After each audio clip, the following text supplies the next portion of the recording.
In 1951, Hank Williams was the biggest star in country music. He was on the Grand Ole Opry and he toured coast to coast. And weekday mornings, Hank had a sponsored show on WSM Radio in Nashville. When he was going to be on the road, he pre-recorded those shows. For decades, the shows were lost, rescued as they were being taken to the dumpster, and fought over for 8 years. They are finally available. It's unheard of to discover this number of unreleased recordings by a major artist. It increases the number of existing Hank Williams recordings by 50%. Now, Hank Williams Lost and Found tells the incredible story of how those priceless recordings came to be found, and how, through them, Hank's daughter Jet discovered the father she never knew. The surviving members of Hank's band share their stories with her and with us, and take us back to the time when Hank Williams was the king of country music. The Millers of Mother's Best Flower bring you that lovesick blues boy, Hank Williams. We got to remember, in 1951, your dad was right at the peak of his career. Health-wise, he was in as good a shape, I think, as he'd ever been in his life. Your dad had been a kind of a sickly little kid, and in 1951, until he had an accident with his back, Hank was just doing great. Things were happening back then that I'd never seen happen before, and Hank was everything that we did seemed to be just what the people wanted. Just about every other artist, when they talk about their influences in the business, all of them will mention Hank Williams. He touched a lot of people and still does. Don a while ago was talking about how your dad curled up around that microphone when he came out on stage. Your daddy was the most charismatic entertainer that I ever worked with, and I worked with a lot of them down through the years.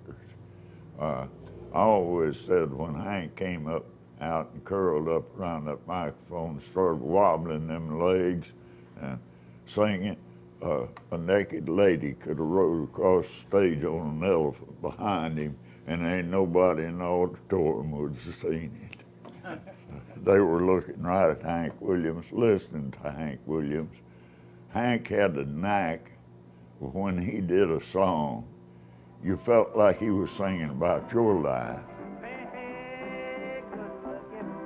Everybody mostly remembers him for the sad stuff, but the happy songs, even them, you could think, yeah, hey, good looking. What you got cooking, you know. The people could identify with what your dad wrote and what he sang. At the beginning of 1951, Hank Williams landed a radio show sponsored by Mother's Best Flower.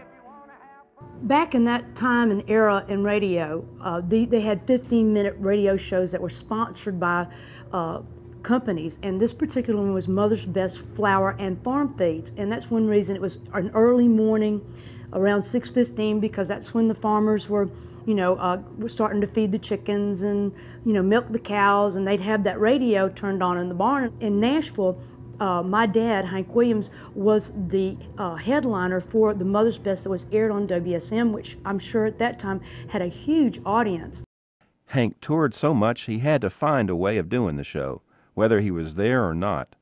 The contract was for live performances, but when we were going to be out of town, we had the privilege of pre-recording those songs those shows to be played when we would be out. On the Mother's Best shows, Hank sang exactly what he wanted, his own songs, other people's songs, whatever came into his head that morning. Hank's fans are going to get to hear him sing some of the greatest songs that he never made a record on. Such a Cool Water, just so many great songs that nobody has heard since 6:15 in the morning on WSM in 1951. I think it's by far his best work. He's, in my opinion, at his zenith. He's at the top of his game. In the twilight glow I see her. When you hear him sing, it's almost like you're sitting there right with him. He's not removed from you. And I mean, you can actually feel him singing. And the newly discovered recordings brought Hank's daughter Jet closer to the father she never knew. I never knew my dad, but here you get to see his wit, you get to see his humor.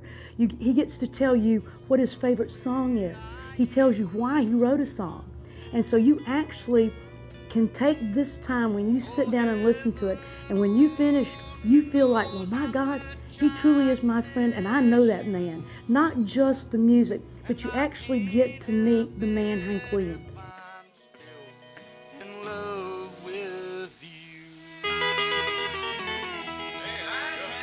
Sir, that one You will got go him places sure as a world, Hank. brand spanking new one, cousin Louis. I like that one. Never hear nothing but me and you and the folks that just listen now.